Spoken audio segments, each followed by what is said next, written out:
तो coordinate geometry आपने I think class 9 से पढ़ना चालू कर दिया था। क्लास 9 में सबसे पहली बार पढ़ा था कोऑर्डिनेट ज्योमेट्री। उस समय जो आपने सिस्टम पढ़ा था उसको बोलते थे कार्टेशियन कोऑर्डिनेट सिस्टम।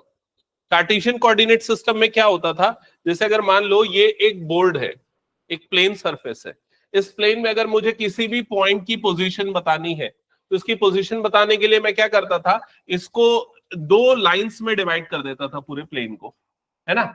और ये वाली लाइन जो हॉरिजॉन्टल लाइन है उसको हम क्या बोलते थे, एक्स एक्सिस। जो वर्टिकल लाइन है उसे क्या बोलते थे, वाई एक्सिस। याद आया ये।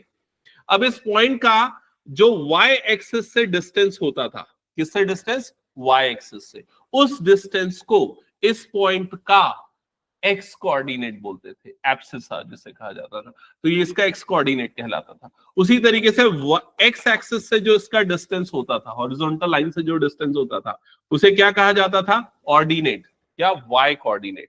तो उन दोनों से मिलकर इस पॉइंट का कोऑर्डिनेट बनता था एक्स कॉमा वाई। ये समझ में आया।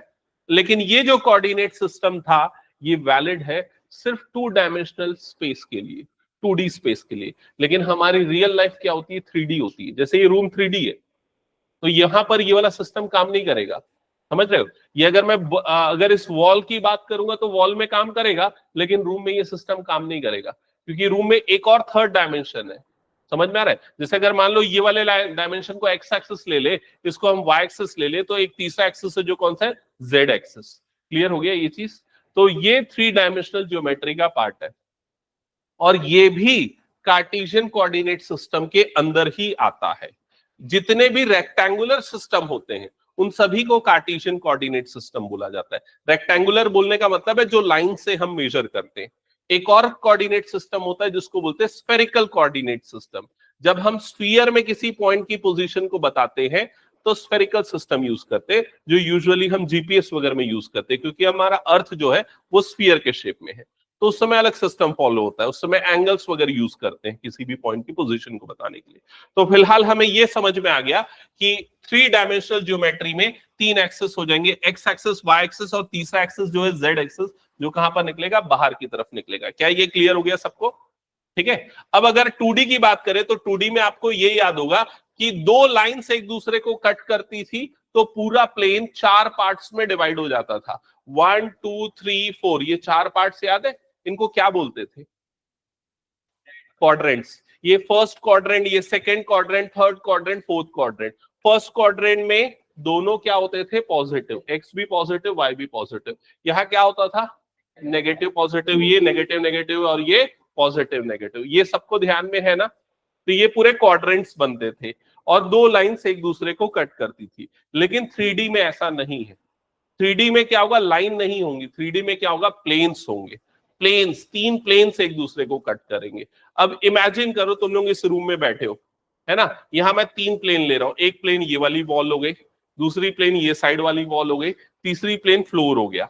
समझ रहे हो। तो ये पूरे एक दूसरे को डिवाइड कर रहे हैं तो टोटल डिफरेंट पार्ट्स बन रहे हैं। इसको विजुअलाइज करना थोड़ा मुश्किल है, इसलिए मैं ये यूज करता हूं। देख लो यहां पर, देखो 3 प्लेन्स दिखेंगे तुम लोगों को। सबसे पहले ये व्हाइट वाला प्लेन दिख रहा है, ये व्हाइट वाला प्लेन। फिर उसके बाद ये जो ग्राउंड सरफेस वाला प्लेन है, पिंक कलर का प्लेन दिख रहा है। फिर एक और प्लेन दिख रहा है, कौन सा है, ग्रीन कलर का। तो ये तीनों प्लेन एक दूसरे को कट कर रहे हैं। तो कितने सेक्शंस में डिवाइड हो रही है, 1 2 3 4, 4 ऊपर की तरफ और 4 नीचे की तरफ। तो कितने पार्ट्स में डिवाइड हो रहा है, 8 पार्ट्स में डिवाइड हो रहा है। तो 4 पार्ट्स में जब डिवाइड होता था तो उसको क्या बोलते थे, क्वाड्रेंट्स। 8 पार्ट्स में डिवाइड होगा तो उसको बोलते हैं ऑक्टेंट्स। ऑक्टा जो वर्ड हम यूज करते हैं 8 को रिप्रेजेंट करने के लिए। क्या ये क्लियर हो गया सबको? तो इसी चीज का आपको दूसरा रिप्रेजेंटेशन देखने को मिलेगा यहां पे, इस जगह पे। देखो तो इस जगह पे उसने थोड़ा सा शो करने की कोशिश की है। ये मान लेते एक प्लेन हो गया, ये मान लेते दूसरा वो हॉरिजॉन्टल वाला प्लेन हो गया, और ये तीसरा जो है ये एक और वर्टिकल प्लेन हो गया। तो ये सारे एक दूसरे को कट कर रहे हैं और इस तरीके से 8 सेक्शंस हमें देखने को मिल रहे हैं, जिसे हम क्या बोलते हैं, ऑक्टेंट्स बोलते हैं। तो सबसे फर्स्ट पॉइंट क्या लिखा हुआ है, देखो इसमें हेडिंग में पढ़ो। In 3 dimensions, the coordinate axes of rectangular Cartesian coordinate system are mutually perpendicular lines the axes are called x y and z axes. तो सबसे पहली चीज मैंने क्या बताया, इसमें 3 एक्सेस हो जाएंगे, एक्स एक्सेस, वाई एक्सेस और जेड एक्सेस। क्या ये क्लियर हो गया सबको? और ये तीनों क्या होंगी? Perpendicular lines. अब अगर इसमें विजुअलाइज करोगे ना, तो मान लेते ये जो अंदर की तरफ बन रहा है ना वो एक्स एक्सेस, ये जो बाहर की तरफ बन रहा है वाई एक्सेस, जो ऊपर की तरफ जा रहा है वो क्या है? Z access. तीनों एक्सेस जहां पर एक दूसरे को कट करेंगी जिस पॉइंट पे, वो वाला पॉइंट इनका क्या हो जाएगा? ओरिजिन हो जाएगा। क्या ये क्लियर हो गया? मैं जो बता रहा हूं ना थोड़ा थ्योरेटिकल लगेगा, लेकिन इससे बहुत सारे क्वेश्चंस मैं पूछूंगा, ठीक है? सिंपल सिंपल क्वेश्चंस, तो फंडामेंटल ध्यान रखना। तो यहां पर सबसे पहले आप लिख लो 3D में, ये चीज लिख लो जो शॉर्ट में, एकदम शॉर्ट में नोट करवाऊंगा। In 3D 3 axes x, y, z are perpendicular to each other, perpendicular to each other। ये फर्स्ट पॉइंट।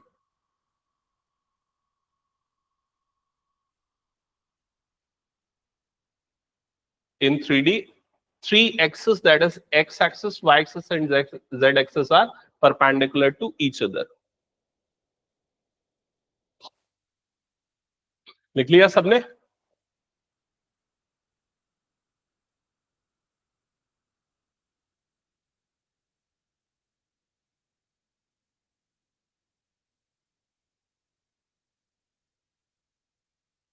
अब ना एक और चीज यहां पर इमेजिन करना, मैं दोनों तरीकों से बताता हूं। जैसे अगर मान लो सारे बच्चे इधर पे, पहले प्लेन पे देखो, इधर पे देखो, सामने देखो, ठीक है? मान लेते हैं ये वाला जो पार्ट है ये क्या है? एक्स एक्सिस है, ये वाली लाइन, ये वाली लाइन जो है वो क्या है? वाई एक्सिस है। तो ये एक्स एक्सिस और वाई एक्सिस के कारण ये जो पूरा हिस्सा बन रहा है, इस पूरे हिस्से को क्या बोलेंगे? हम प्लेन बोलेंगे। और ये प्लेन क्या कहलाएगा? X y plane. समझ में आ रहा है ये चीज? अगर आप रूम में इमेजिन कर रहे हो, मान लो ये आपका एक्स एक्सिस ये वाली लाइन है, वाई एक्सिस वो वाली लाइन है, तो एक्स एक्सिस और वाई एक्सिस के कारण क्या पूरा फ्लोर बन रहा है? तो ये फ्लोर क्या कहलाएगा? एक्स वाई प्लेन कहलाएगा। समझ में आ रहा है ये चीज? अब इसी तरीके से ये समझो, ये मान लो एक्स एक्सिस है, ये वाला पार्ट, ये वाला पार्ट आपका जेड एक्सिस है, तो ये जो पूरा प्लेन बनेगा ये कौन सा प्लेन हो जाएगा? एक्सजेड प्लेन बन जाएगा। क्या ये क्लियर हो गया? तो यही चीज यहां पर लिखा है उसने, क्या लिखा हुआ है? 3 planes determined by the pair of axis. ये जो एक्सिस के पेयर से 3 प्लेन्स बन रहे हैं। कौन कौन से प्लेन बन रहे हैं? X y, y z and z x plane. तो ये चीज भी नोट डाउन कर लो। 3 planes, 3 planes x y, capital में लिखना है इसको, x y comma y z and z x divides the space, divides the space.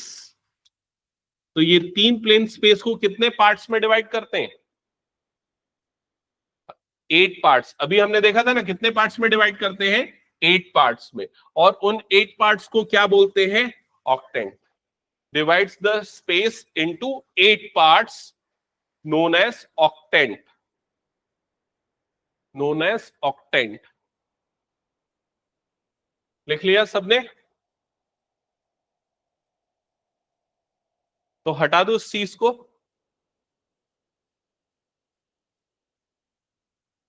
चलो अब आगे बढ़ते हैं। अब यहां पर ध्यान देना, ये आपको एक सिस्टम दिख रहा है। इस सिस्टम में ये वाला जो पॉइंट है ये ओ से डिनोट हो रहा है। ये क्या बता रहा है? ओरिजिन को। यहां से ओ से एक लाइन बन रही है, ये वाली ओ एक्स। ये क्या है? इसकी एक्स एक्सिस। ये क्या है? Y axis. और ये क्या है? Z axis. क्या ये समझ में आ गया? और इस 3D में यहां पर एक पॉइंट आ रहा है पी। क्या ये क्लियर है? अब अगर मान लो मैं ये बोलता हूं कि ये जो पॉइंट पी है, इस पॉइंट पी का इस पूरे प्लेन से, इसको 3D में इमेजिन करना ना, ये जो पूरा हिस्सा है ये पूरा एक प्लेन मान रहा हूं मैं। समझ रहे हो ना? ये पूरा प्लेन है और जो पॉइंट पी है ना उस प्लेन से बाहर की तरफ है। इमेजिन कर पा रहे हो कि नहीं ये चीज? ये पॉइंट जो है इस प्लेन से बाहर की तरफ है। तो ये वाला जो प्लेन है इसका नाम क्या होगा? पहले प्लेन का नाम बताओ। ये किससे बन रहा है? Y axis. और किससे बन रहा है? Z axis. तो इस प्लेन का नाम क्या हो जाएगा? Y z plane. अब ये वाई जेड प्लेन से बाहर की तरफ आ रहा है।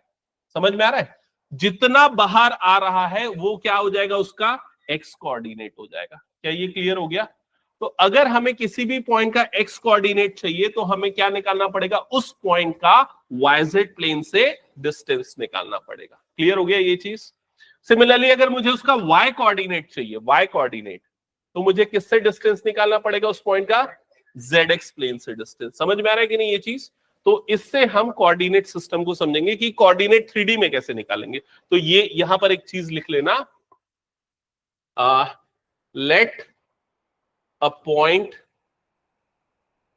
P और उसका ब्रैकेट में कोऑर्डिनेट लिख लेना x, y, z।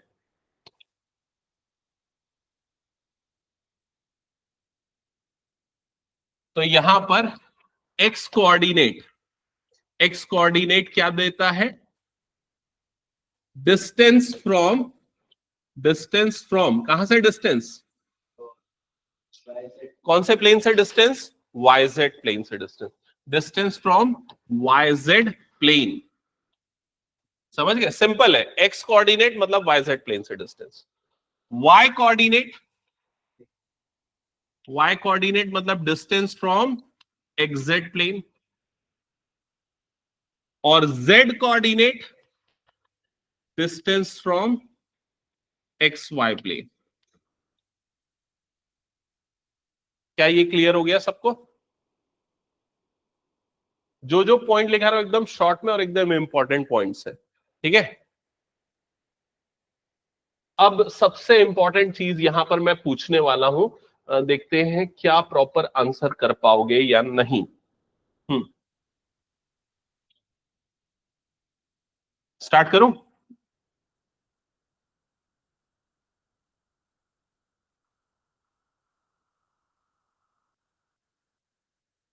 सब रेडी, तो फिर पूछूंगा। हाँ चलो इधर देखो, ये जो पॉइंट दिख रहा है, पॉइंट का नाम है ए डैश। ये पॉइंट कहां पर आ रहा है, अगर 3D विजुअलाइज कर पा रहे हो तो बताओ कहां पर आ रहा है ये एक प्लेन में आ रहा है। कौन से प्लेन में आ रहा है ये, कौन से प्लेन में आ रहा है, YZ प्लेन में आ रहा है। तो इस पॉइंट का कोऑर्डिनेट क्या होगा बताओ।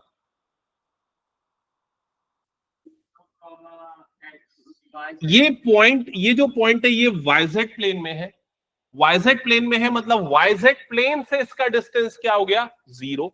YZ प्लेन से इसका डिस्टेंस अगर 0 है मतलब इसका एक्स कोऑर्डिनेट क्या है, 0। तो इसका एक्स कोऑर्डिनेट यहां पर क्या आ जाएगा, 0। समझ में आया कि नहीं ये चीज, नहीं है समझ में। देख अगर ये पॉइंट जो है ये YZ प्लेन के अंदर आ रहा है मतलब इसका YZ प्लेन से डिस्टेंस क्या हो जाएगा, 0 हो जाएगा। नहीं आ रहा है समझ में, YZ प्लेन से डिस्टेंस 0 मतलब एक्स कोऑर्डिनेट इसका क्या हो जाएगा, 0 हो जाएगा। That's it, clear. इसको मान ले, ये मान ले ये तेरा YZ प्लेन है, ये पूरा जो बोर्ड दिख रहा है, ठीक है। और इससे डिस्टेंस तेरा एक्स कोऑर्डिनेट होता है। मान लो कोई पॉइंट यहां पर है तो ये जो डिस्टेंस होगा उसका एक्स कोऑर्डिनेट होगा। अब अगर मान ले ये पॉइंट इस बोर्ड पे आ जाएगा तो डिस्टेंस क्या हो गया, 0। मतलब एक्स कोऑर्डिनेट क्या हो जाएगा उसका, 0। समझ में। और y और z कोऑर्डिनेट जो है जैसे हैं वो वैसे ही रहेंगे, उसमें कोई चेंज नहीं होगा, क्योंकि y कोऑर्डिनेट किससे डिस्टेंस देगा यहां पर, एग्जैक्ट प्लेन से डिस्टेंस, ये वाले प्लेन से डिस्टेंस, वो अनचेंज है। z कोऑर्डिनेट किससे डिस्टेंस देगा, XY प्लेन से, वो भी सेम है। समझ में आ रहा है कि नहीं ये चीज, ठीक है। नेक्स्ट मुझे ये बताओ कि ये जो पॉइंट C डैश है इसका कोऑर्डिनेट क्या होगा। तो CZ वाला जो पॉइंट है वो कौन से प्लेन में आ रहा है, पहले हम ये देखेंगे कौन से प्लेन में आ रहा है, ये XY प्लेन में आ रहा है। XY प्लेन में आ रहा है तो कौन सा कोऑर्डिनेट 0 हो जाएगा इसका, Z कोऑर्डिनेट 0, Z कोऑर्डिनेट 0 और बाकी X और Y कोऑर्डिनेट जो है वो एज इट इज। क्या ये समझ गए। अब अगर कोई पॉइंट यहां पर आ रहा है, यहां पर मतलब कौन से प्लेन में आ रहा है, अब ये देख के बताओ, एग्जैक्ट प्लेन में आ रहा है तो उसका कोऑर्डिनेट कौन सा कोऑर्डिनेट 0 हो जाएगा, y कोऑर्डिनेट 0। तो उसका कोऑर्डिनेट क्या हो जाएगा, x, 0, z। क्लियर हो गया ये चीज। तो अगला नोट पॉइंट लिखो, if a point lies on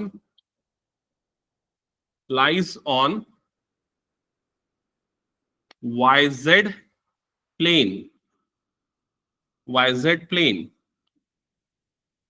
अगर कोई पॉइंट YZ प्लेन में लाई करेगा तो बताओ उसका कोऑर्डिनेट क्या होगा, 0, y, z। और अगर वो XY प्लेन में लाई करेगा तो x कॉमा y कॉमा 0, और अगर वो, और कौन सा बच गया, xz या zx प्लेन में लाई करेगा तो उसका कोऑर्डिनेट हो जाएगा x कॉमा 0 कॉमा z। समझ गए सभी ये? ओके, अभी अभी यहां चीजें खत्म नहीं हुई, अभी एक और ट्विस्ट है, ठीक है, इधर पे ध्यान देना। अब अगर मान लो मैं बात करता हूं इस पॉइंट की, पॉइंट ए की, तो ये बता पॉइंट ए कहां पर लाई कर रहा है? X axis. पॉइंट ए, अगर सबका ध्यान यहां होना चाहिए ना, पॉइंट ए कहां पर लाई कर रहा है? X axis. अगर कोई पॉइंट एक्स एक्सिस में है तो वो एक्स वाई प्लेन में है क्या? है ना, एक्स वाई प्लेन में। एक्स वाई प्लेन ये पूरा है ना भाई, एक्स वाई प्लेन में आएगा ना वो। और कौन से प्लेन में आएगा? एक्सजेड प्लेन में भी आएगा। समझ में आ रहा है कि नहीं ये चीज? एक्स वाई प्लेन में भी आएगा और किस में आएगा? एक्सजेड प्लेन में भी आएगा। तो एक्स वाई प्लेन में आएगा मतलब उसका जेड कोऑर्डिनेट 0 होगा, और एक्सजेड प्लेन में आएगा मतलब उसका वाई कोऑर्डिनेट भी 0 होगा। इसका मतलब अगर कोई भी पॉइंट एक्स एक्सिस में आता है, कोई भी पॉइंट अगर एक्स एक्सिस में आता है तो उसका सिर्फ एक ही कोऑर्डिनेट एग्जिस्ट करेगा। कौन सा? एक्स कोऑर्डिनेट, और बाकी दोनों कोऑर्डिनेट उसके क्या हो जाएंगे? 0। क्या ये सबको समझ में आ गया? अगर वो मान लो वाई एक्सिस में आएगा तो उसका कोऑर्डिनेट क्या हो जाएगा? 0 कॉमा वाई कॉमा 0, और जेड एक्सिस में आएगा तो 0 कॉमा 0 कॉमा जेड। क्लियर ये चीज? अगला पॉइंट लिख लो, if a point lies on x axis तो कोऑर्डिनेट हो जाएगा x comma 0 comma 0। y axis तो कोऑर्डिनेट हो जाएगा 0 y 0। z एक्सिस तो कोऑर्डिनेट हो जाएगा 0 0 z। समझ गए सभी ये?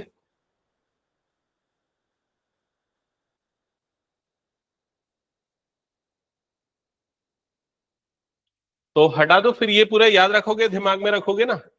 चलो, अगर मान लो कोई पॉइंट है जो तीनों एक्सेस पे आ रहा है, उसका कोऑर्डिनेट क्या होगा? 0 0 0, और कहां होगी उसकी पोजीशन? ओरिजिन। चलो नेक्स्ट क्वेश्चन पे आते हैं। हाँ, तो यहां पर फिर से वो 3D सिस्टम आपको दिख रहा है। तो 2D में क्या होता था? 2D में ये 4 हिस्से होते थे, आपको याद होगा, क्वाड्रेंट्स होता था, ये वाला हिस्सा नहीं आता था, है ना, ऐसे ही होता था। तो फर्स्ट क्वाड्रेंट में क्या होता था? पॉजिटिव पॉजिटिव, फिर क्या होता था? नेगेटिव पॉजिटिव, फिर नेगेटिव नेगेटिव, फिर पॉजिटिव, ये सिस्टम होता था। अब इसमें क्या हो गया? एक और एक्सिस आ गया, मतलब क्या आ गया? Z axis. तो जो फर्स्ट ऑक्टेंट होगा उसमें क्या होगा? प्लस प्लस और प्लस, फिर क्या हो जाएगा? माइनस प्लस और प्लस, फिर माइनस माइनस प्लस, मतलब नीचे वाला इसमें सभी प्लस है, और ऊपर वाले में वो सेम रूल फॉलो हो रहा है जो किसमें होता था? क्वाड्रेंट्स में। याद आ रहा है ना, क्वाड्रेंट में यही रूल होता था। और लास्ट में क्या हो जाएगा? देखो यहां पर 5 6 7 और 8 ऑक्टेंट में क्या हो जाएगा? यहां पर प्लस प्लस, और यहां पर क्या आ जाएगा? माइनस माइनस प्लस, और फिर से क्या आ जाएगा? ये माइनस। समझ गए ये चीज? तो इसका सिस्टम बना लोगे? कैसे बनेगा देखो, कैसे डिसाइड करना। जैसे पहला भी पॉजिटिव, दूसरा भी पॉजिटिव, तीसरा भी पॉजिटिव, तो कौन सा ऑक्टेंट आ जाएगा? First octant. समझ गए? नहीं है समझ में? पहला पॉजिटिव, नहीं पहला नेगेटिव, सेकेंड क्वाड्रेंट के लिए क्या होता था? माइनस प्लस होता था ना। तो पहला नेगेटिव, दूसरा क्या हो गया? पॉजिटिव, तीसरा भी क्या हो गया? पॉजिटिव, तो कौन सा ऑक्टेंट हो जाएगा? Second octant. समझ में आ रहा है ये चीज? तो उसको नोट डाउन कर लो, कन्वेंशन, ताकि याद रहे। ये वाले जो मैं लिख रहा हूं अभी वाले, ठीक है? तो प्लस प्लस प्लस मतलब first octant, minus plus plus मतलब सेकेंड। ये ऊपर में एक्स वाई जेड के साइंस है ना, ठीक है? थर्ड के लिए क्या आ जाएगा? थर्ड के लिए क्या आएगा? माइनस माइनस प्लस, तो ये किस में आ जाएगा? Third octant. फोर्थ के लिए क्या आएगा? प्लस माइनस प्लस, तो ये कौन सा ऑक्टेंट हो जाएगा? Fourth octant. ठीक है? तो फोर्थ ऑक्टेंट और फोर्थ क्वाड्रेंट लगभग एक जैसा है। फिर क्या चेंज होगा? फिर ये वाला पूरा pattern as it is follow होगा, फिर क्या हो जाएगा प्लस प्लस, और ये क्या आ जाएगा माइनस। कौन सा ऑक्टेंट आ जाएगा फिफ्थ। फिर क्या हो जाएगा माइनस प्लस और माइनस, माइनस प्लस और माइनस, कौन सा ऑक्टेंट आ जाएगा ये सिक्स्थ। नेक्स्ट क्या हो जाएगा माइनस माइनस माइनस, कौन सा ऑक्टेंट आ जाएगा सेवेंथ। फिर क्या हो जाएगा plus minus minus, plus minus minus, ये कौन सा ऑक्टेंट हो जाएगा एट। क्या ये क्लियर।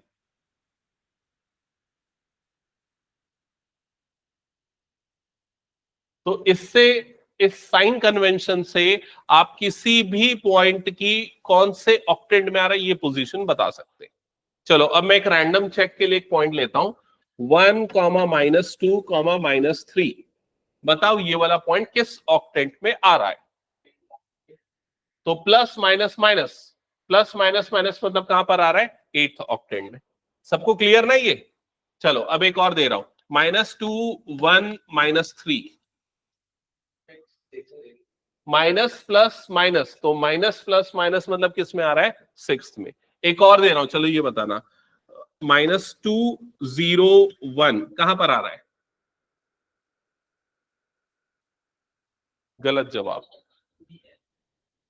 ये जीरो हो गया है। कौन सा zero, y coordinate zero. y coordinate zero मतलब ये कहां पर आएगा एग्जैक्ट प्लेन में आएगा, समझ गए ना, ये कहां पर आएगा एग्जैक्ट प्लेन में आ जाएगा। Next -3 2 1, minus plus plus, minus plus plus मतलब कौन सा क्वाड्रेंट में सेकंड। नेक्स्ट 0 5 0 कहां पर आएगा ये y एक्सिस। 0 5 0 मतलब y कोऑर्डिनेट एग्जिस्ट करा, बाकी सब जीरो है। क्या ये क्लियर हो गया सबको, हटा दो फिर इसको मैं। ओके अब इस चैप्टर में एक और चीज जो आती है वो है डिस्टेंस फॉर्मूला, जो आप क्लास 10th में पढ़ते थे 2D के लिए। तो क्या होता था डिस्टेंस फॉर्मूला, ये वाला याद है कि नहीं। हमने उसमें भी पढ़ा था, किसमें पढ़ा था स्ट्रेट लाइंस में भी रिवाइज किया था। d is equal to root over x2 minus x1 का whole square, y2 minus y1 का होल स्क्वायर। यहां पर बस एक और चीज आ जाएगी z2 माइनस z1 का होल स्क्वायर। तो नोट डाउन कर लो डिस्टेंस फॉर्मूला इन 3D। हाँ सब सेम है, बस इसमें z कोऑर्डिनेट आ जाएगा। तो क्वेश्चन सॉल्व कर रहा है। ओके हाँ, और ये सेक्शन फॉर्मूला भी नोट डाउन कर लेना ना सभी। सेक्शन और इंटरनल और एक्सटर्नल याद है ना, मैंने स्ट्रेट लाइन में बताया था इंटरनल एक्सटर्नल। तो ये section formula mid point formula है। ये सारे फॉर्मूले नोट डाउन कर लो, फिर हम उस पर हाँ बता।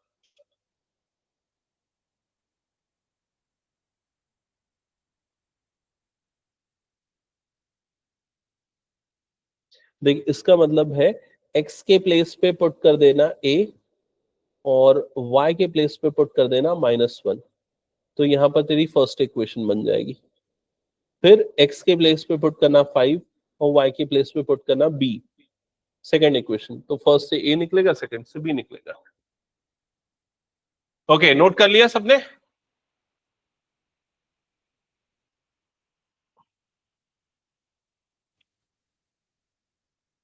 ये सेक्शन फॉर्मूला सेम है, बस इसमें Z2 Z1 एडिशनल आ जाता है।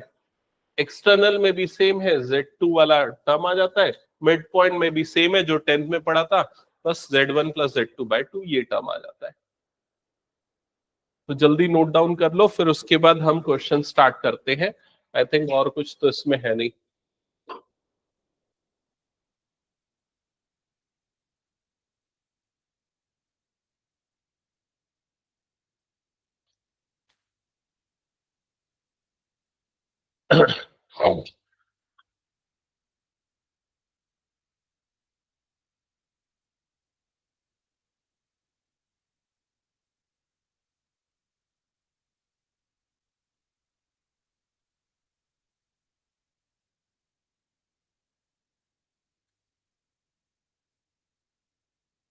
हटा दो, स्टार्ट करें क्वेश्चन। चलो कुछ बच गया तो बाद में नोट डाउन करते रहना, बाद में फिर से स्लाइड ले आऊंगा। क्वेश्चन चालू करते हैं फटाफट से, ठीक है। तो फर्स्ट क्वेश्चन, ये वाले तो शायद तुम लोगों को स्टार्टिंग थोड़ा एनसीईआरटी से करते हैं, ये एनसीईआरटी एग्जाम्पलर है, तो पहले एनसीईआरटी से स्टार्ट कर देते हैं। यहां से स्टार्ट करते हैं। चलो क्या लिखा है, फर्स्ट क्वेश्चन देखो और आंसर करो। सभी सामने ध्यान दो जल्दी से। A point is on x-axis. What are its y and z coordinate? 0 0। तो उसके y और z कोऑर्डिनेट क्या होंगे? 0 0। तो फर्स्ट का आंसर लिख देना x, 0, 0। दैट्स इट, हटा दो। Next, a point is on xz plane. What can you say about y coordinate? इसका y कोऑर्डिनेट क्या होगा? 0। मतलब पॉइंट का कोऑर्डिनेट क्या आ जाएगा? x, 0, z। समझ गए? हटा दो। Next, next question, name the octants in which the following points lie. तो ये कहां पर लाई करता है बताओ, कौन से ऑक्टेंट में? फर्स्ट ऑक्टेंट में। ये किस में लाई करता है? फोर्थ ऑक्टेंट में। बाकी लोगों को समझ में आ रहा है ना? हाँ, ये किस में लाई करता है बताओ। अब जैसे ये प्लस माइनस है ना, तो 4 4 + 4 ऐड कर दो तो आ जाएगा 8। ये आ जाएगा 8th ऑक्टेंट। ठीक है, अब प्लस प्लस तो 4 + 1 5 आएगा ना, ये तो 5 5th ऑक्टेंट में। ठीक है, मैं क्या करता हूं, एक और तरीका फॉलो करता हूं। पहले मैं ये देख लेता हूं, ये दोनों माइनस प्लस क्वाड्रेंट कौन सा आता है? Minus plus second quadrant. अगर ये भी प्लस रहा तो सेकंड ही होगा, लेकिन अगर ये माइनस है तो सेकंड में 4 ऐड कर दो, तो 2 + 4 क्या हो जाएगा? 6। मतलब किस में लाई करेगा? ये 6th में। समझ में आ रहा है कि नहीं? ये गलत लिखा क्या मैंने? ये 4th है ना, मैंने 5th लिख दिया गलती से। नहीं, ये 4th कैसे आएगा? 5th ही आएगा ना, ये 5th आएगा। हाँ, मैंने 6 लिख दिया था। हाँ चलो, इसका बताओ क्या होगा? माइनस प्लस सेकेंड, और ये भी वही है, सेकेंड, सेकेंड ऑक्टेंट। ये किस में लाई करेगा? माइनस माइनस मतलब थर्ड ऑक्टेंट। ठीक है, माइनस माइनस माइनस 3 + 4 7, तो ये किस में लाई करेगा? 7th octant.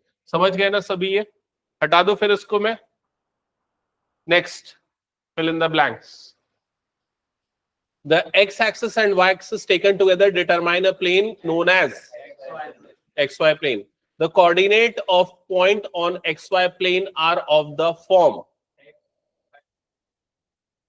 The coordinate of a point in xy plane. अगर कोई पॉइंट xy प्लेन में है तो उसका कोऑर्डिनेट क्या होगा? x, y, 0। समझ गए?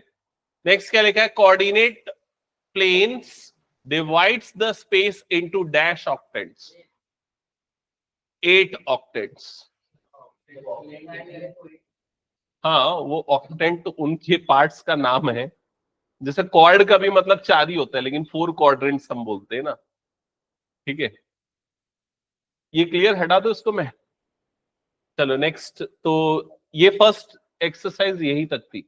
अब आते हैं सेकंड एक्सरसाइज पे एनसीईआरटी की। चलो जल्दी से बुक ओपन कर लो, एनसीईआरटी की सेकंड एक्सरसाइज चेक करो। क्या वो ज्यादा इजी लग रहा है ये chapter?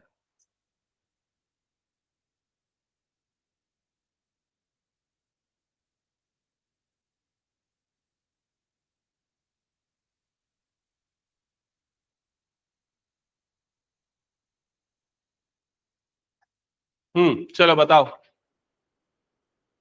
Find the distance between following pair of points. कर लोगे ना? मुझे सिर्फ 2 का आंसर करके बताओ, फर्स्ट और थर्ड। सॉल्व करो जल्दी से, फर्स्ट एंड थर्ड।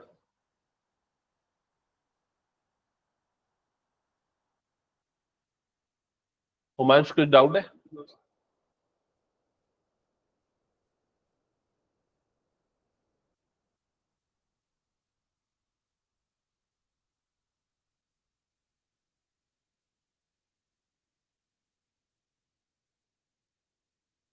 कितना है? सही। फर्स्ट का आंसर आएगा √20। आया क्या सबका? हाँ,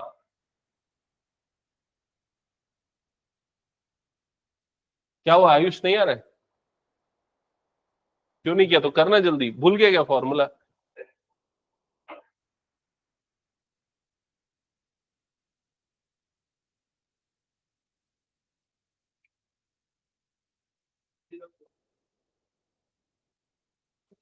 देखो सिंपल है, इसमें अगर लगाना है तो d is equals to root over x2 minus x1 का होल स्क्वायर, मतलब 4 माइनस 2 का whole square, plus y2 minus y1 मतलब 3 माइनस 3 का whole square, plus z2 minus z1 मतलब 1 माइनस 5 का होल स्क्वायर।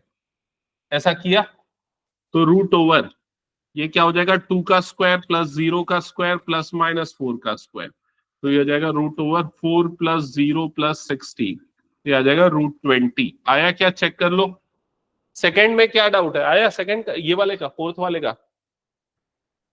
कितना आ रहा है? और किसी का? थर्ड बोला था कि फोर्थ बोला था? तुम लोग क्या निकाले हो? थर्ड निकाले हो? चलो ठीक है, थर्ड का आंसर आ जाएगा 1 प्लस 1 2 हो जाएगा, तो 2 का स्क्वायर 4, फिर 3 प्लस 3 6 हो जाएगा, 6 का स्क्वायर हो जाएगा 36, फिर 4 प्लस 4 8 हो जाएगा, 8 का स्क्वायर 64, रूट 104 आएगा थर्ड का आंसर। हाँ, और फोर्थ भी कोई निकाल रहा है क्या? फोर्थ भी निकाल लो। तो x2 minus x1 4, y2 minus y1 4 plus 4 का स्क्वायर 16 प्लस 4 रूट 20, इसका आंसर आएगा रूट 20। चेक कर लो जिन्होंने ये बनाया फोर्थ, थर्ड बनाया रूट 104। आ गया? हटा दूं? चलो next question. Show that these 3 points are collinear. अब कोई भी 3 पॉइंट्स को कोलिनियर प्रूफ करने के लिए आप क्या करो, ये वाले पॉइंट को ए ले लो, ये वाले पॉइंट को बी ले लो, ये वाले पॉइंट को क्या ले लो, सी। अब ए बी का डिस्टेंस निकाल लो डिस्टेंस फॉर्मूला से, बी सी का डिस्टेंस निकाल लो डिस्टेंस फॉर्मूला से, फिर ए सी का डिस्टेंस निकाल लो डिस्टेंस फॉर्मूला से। इन दोनों का जो सम है वो इसके इक्वल आना चाहिए। समझिए ना? चेक कर लो जल्दी से।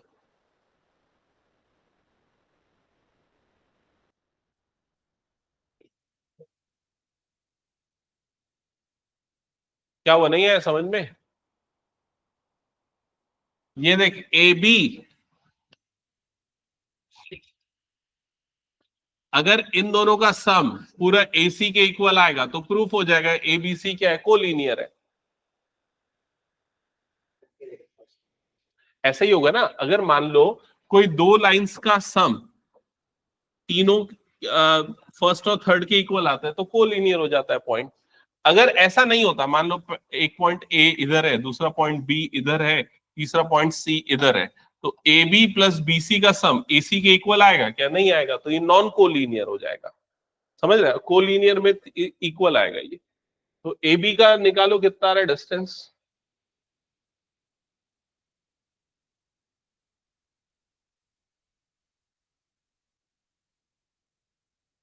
ए बी का डिस्टेंस आएगा root over x2 minus x1 का होल स्क्वायर, मतलब 1 माइनस ऑफ माइनस 2 मतलब प्लस 2, 1 प्लस 2 3, 3 का स्क्वायर कितना हो जाएगा 9, प्लस y2 माइनस y1 का होल स्क्वायर, तो 2 माइनस 3 मतलब -1, -1 का स्क्वायर करोगे तो कितना आ जाएगा 1, प्लस z2 माइनस z1 का होल स्क्वायर, तो 3 माइनस 5 मतलब -2, -2 का स्क्वायर मतलब 4, तो ये आ जाएगा रूट 14। आया क्या? चेक करो। फिर बीसी का डिस्टेंस निकालो, तो root over x2 minus x1 का होल स्क्वायर, तो 7 माइनस 1 6, 6 का स्क्वायर कितना हो जाएगा 36, y2 माइनस y1 का होल स्क्वायर, 0 माइनस 2 का स्क्वायर, 0 माइनस 2 मतलब 2, 2 का स्क्वायर करने पे कितना मिलेगा 4, z2 माइनस z1 का होल स्क्वायर, तो -1 -3 मतलब कितना हो जाएगा -4, -4 का स्क्वायरिंग करने पे कितना आ जाएगा 16, तो ये आ जाएगा 16, और सम करने पे आएगा रूट 56, जिसको आप लिख सकते हो, क्या लिख सकते हो, 2 × 2 × 14 मतलब 2 रूट 14, ऐसा लिख सकते हैं ना? फिर एसी का डिस्टेंस निकालो। हमारे सॉल्व क्यों नहीं कर रहा है? एसी का डिस्टेंस निकालो, बता क्या डाउट है?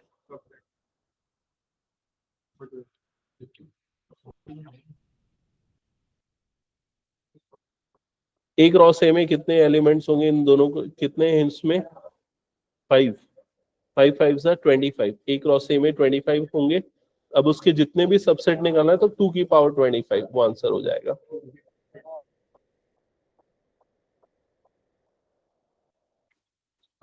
Write the subset S of A cross A such that second component of the element is 0।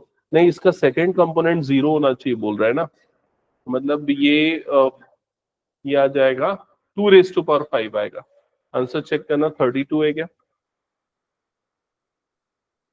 12।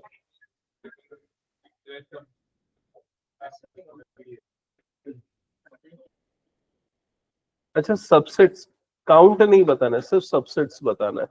Okay ठीक है ना। तो इसमें ए क्रॉस ए क्या होगा, बहुत सारे एलिमेंट आएंगे, -1, -1, -1, 0, -1, 1 and so on. So the second element 0 होना चाहिए, तो जिसमें सेकंड एलिमेंट 0 आ रहा है वाला ले लेगा। ठीक है, क्या है बताओ इसका एसी का लेंथ? √126। इसको क्या लिख सकते हैं? 3 × 3 × 14। 14 9 126 होता है ना, मतलब कितना आ जाएगा ये? 3√14। चेक करो ऐसा आया क्या? ठीक है, सो क्लियर है, √14 + 2√14 दोनों का सम किसके इक्वल आएगा? 3√14। दैट्स व्हाई ये तीनों पॉइंट्स क्या प्रूफ हो जाएंगे? कोलिनियर। हटा दो इसको फिर मैं। चलो नेक्स्ट क्वेश्चन पे आओ। सेम ऐसे ही क्वेश्चन क्लास 10th में करते थे, याद है? इसी टाइप के क्वेश्चन। ये 3 वर्टाइसेस दे दिए, क्या प्रूफ करना है? ये किसके वर्टाइसेस है? Isosceles triangle. आइसोसेलेस में दो साइड्स क्या होते हैं? इक्वल। तो सबसे पहले इसको ले लो, ये वाले वर्टेक्स को ले लो ए, ये वाले वर्टेक्स को ले लो बी, और ये वाले वर्टेक्स को ले लो सी। अब ए बी, बी सी और सी ए तीनों की लेंथ निकालो, जल्दी कैलकुलेट करो, फास्ट।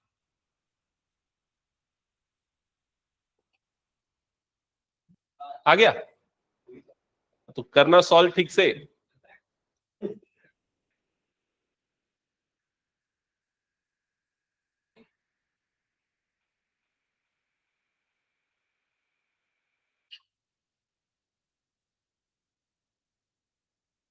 क्या रहा है एबी का डिस्टेंस?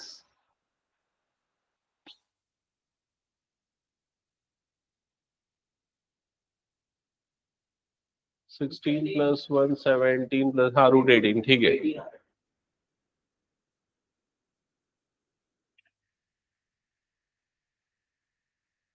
9 + 9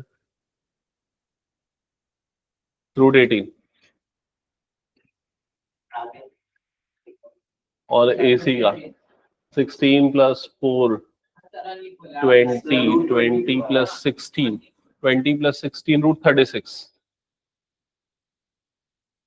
हाँ बताओ जल्दी, ए बी बी सी सी ए तीनों कितना कितना आ रहा है?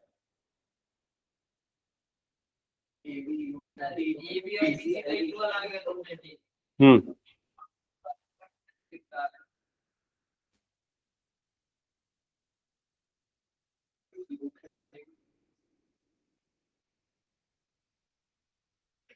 सुनना, सौभाग्य ज्यादा बदमाशी मत कर, क्वेश्चन सॉल्व कर।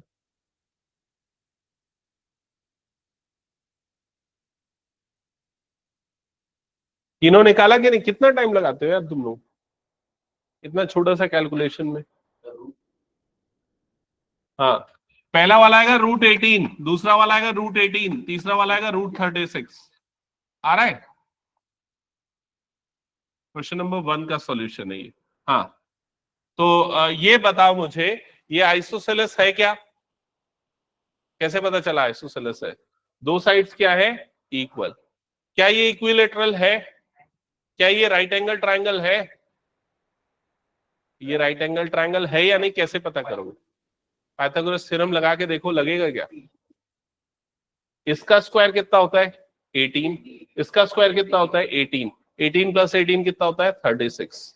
और इसका स्क्वायर कितना होता है? 36। तो h² = p² + b²। मतलब ये राइट एंगल आइसोसेलेस ट्रायंगल है। समझ रहे हो ना?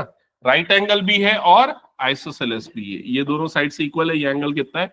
90 डिग्री। 90 डिग्री कहां पर बन रहा है? कौन से वर्टेक्स पे बन रहा है? ए पे कि बी पे कि सी पे? बी पे, क्योंकि सी ए सबसे बड़ी साइड है तो उसका अपोजिट वर्टेक्स जो होगा वही क्या होगा, राइट एंगल वाला वर्टेक्स होगा, मतलब ये वाला वर्टेक्स जो है वो बी होगा। क्या ये क्लियर हो गया सबको? तो ये सारे डिटेल आ सकते हैं। चलो next question, A B C तीन वर्टेक्स दिया हुआ है, आपको चेक करना है ये राइट एंगल ट्रायंगल के वर्टाइसेस है। कर लोगे? ए बी बी सी सी ए तीनों निकालना पड़ेगा, जल्दी जल्दी निकालो। ए बी बी सी सी ए कितना आ रहा है?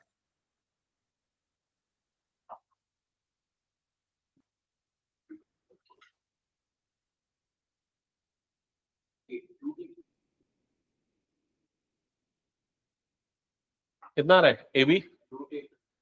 1+1+4 का स्क्वायर 16 √18। बीसी कितना आ रहा है? वो भी √18 आ रहा है। 3 का स्क्वायर 9, 3 का स्क्वायर 9 और √18। और एसी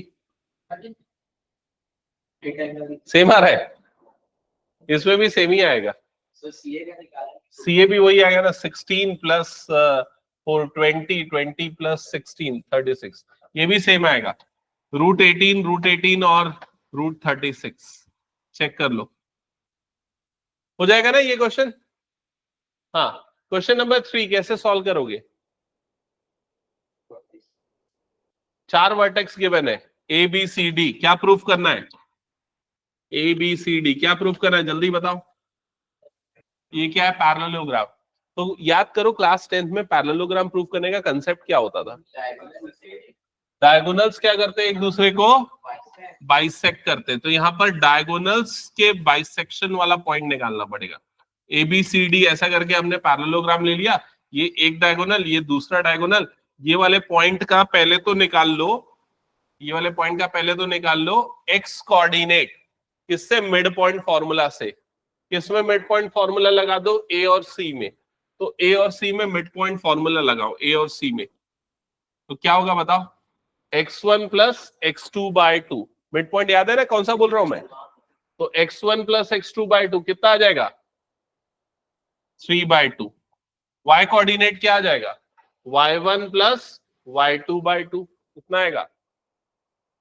-7 + 2 मतलब कितना हो जाएगा? -5। तो y कोऑर्डिनेट क्या आ जाएगा? -5/2। z कोऑर्डिनेट बताओ जल्दी।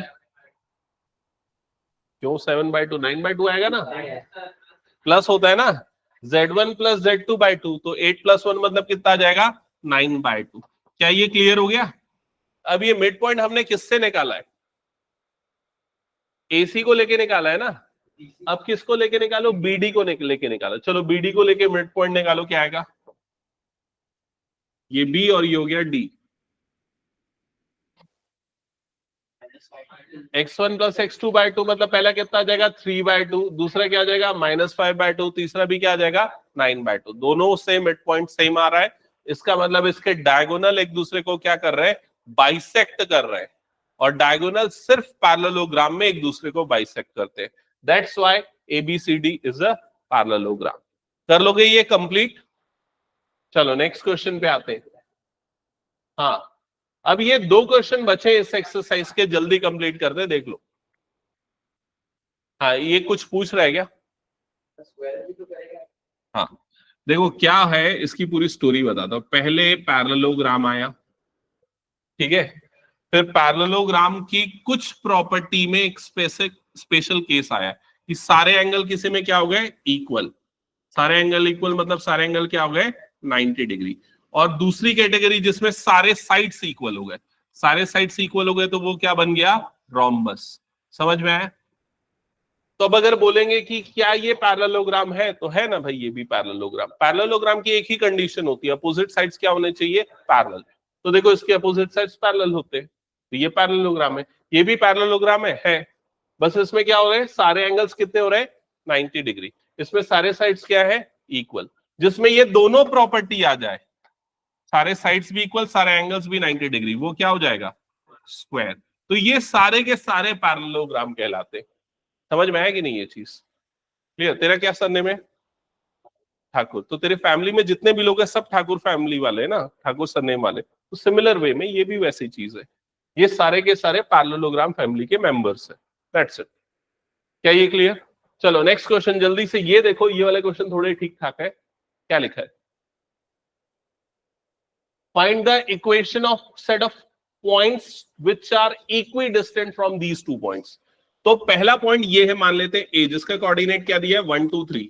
दूसरा पॉइंट है ये, मान लेते हैं जिसका कोऑर्डिनेट क्या 3 2 और -1। ठीक है, तो तेरे को उन सारे पॉइंट्स के कोऑर्डिनेट निकालने हैं जो कि इन दोनों से क्या हो, इक्वी डिस्टेंस हो। उस पॉइंट का नहीं, उन सारे पॉइंट का। छोटा सा डिफरेंस है जो मैं बोल रहा हूं। तुमको उन सारे पॉइंट्स के कोऑर्डिनेट निकालने जो इनसे इक्वी डिस्टेंस हो। तो वो पॉइंट यहां पर भी हो सकता है जिसमें ये वाला डिस्टेंस और ये वाला डिस्टेंस क्या है, इक्वल। वो पॉइंट यहां पर भी हो सकता है, वो पॉइंट यहां भी हो सकता है, वो पॉइंट यहां भी हो सकता है। समझ रहे हो ना? हो सकता है ये दोनों का डिस्टेंस भी इक्वल है। क्लियर हुआ? तो अब कैसे निकालेंगे? तो उसका आंसर है कि आप एक कोई भी रैंडम पॉइंट ले लोगे P, जिसका कोऑर्डिनेट क्या मान लोगे, एक्स वाई जेड है, और P का A से और P का B से डिस्टेंस को क्या ले लोगे, इक्वल। मतलब यहां पर क्या कंसीडर करोगे, AP is equals to BP। क्या ये क्लियर हो गया? अब AP में लगाओगे डिस्टेंस फॉर्मूला, तो AP में डिस्टेंस फॉर्मूला लगेगा तो क्या हो जाएगा, √ओवर x2 माइनस x1 का होल स्क्वायर।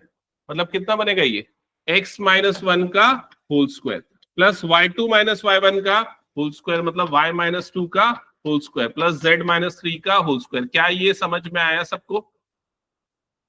फिर वैसे ही बीपी में लगाएंगे डिस्टेंस फॉर्मूला, तो क्या हो जाएगा, √ओवर x2 माइनस x1 का whole square plus y2 minus y1 का whole square plus z2 minus z1 का होल स्क्वायर। तो आखिरी वाला ना z प्लस 1 बन जाएगा। समझ रहे हो ना? माइनस माइनस क्या हो जाएगा, प्लस। ओके, यहां तक हुआ सबका? फिर क्या करना पड़ेगा, स्क्वायरिंग बोथ द साइड।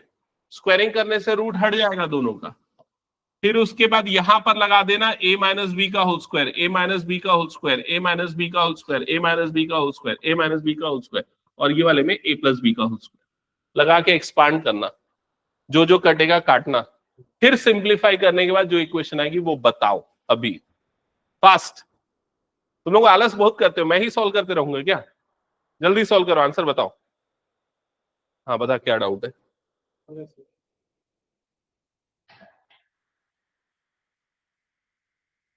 जल्दी सॉल्व करो, नहीं तो वाला गैजेट निकालना पड़ेगा।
हाँ बताओ किसका किसका इक्वेशन आ गया? x is equal to 2z आया? हाँ ठीक है, करेक्ट। नहीं आया तेरा? देख पहली चीज तो ये कि डायरेक्टली इसमें तो फॉर्मूला लगाए बिना इसको काट सकते हो, x माइनस टू का whole square, x minus two का होल स्क्वायर, है ना। यहां पर लगाएगा भी तो क्या होगा, x square minus 2x plus 1, और ये हो जाएगा z square minus 6z plus 9, और इधर पे क्या हो जाएगा, x square minus 6x plus 9, और इधर हो जाएगा z square plus 2z plus 1, और फिर ये दोनों और ये दोनों कट जाएगा, फिर सिंप्लीफाई कर देना। हाँ यहाँ पर प्लस 1 प्लस 9 और प्लस 1 प्लस 9 भी कट जाएगा, सिंपली क्या बचेगा, माइनस 2x माइनस 6z, इधर माइनस 6x प्लस 2z, और फिर इधर उधर अरेंज कर देना, ये इधर चला जाएगा, ये इधर जाएगा, तो इधर पे हो जाएगा 4x और इधर पे आ जाएगा 8z, तो x is equals to 2z, यही आया ना। हटा दो इसको, चलो नेक्स्ट क्वेश्चन।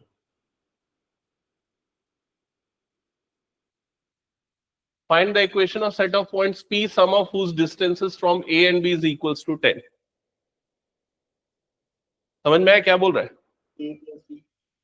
नहीं, एक पॉइंट है P जिसका कोऑर्डिनेट है x, y, z।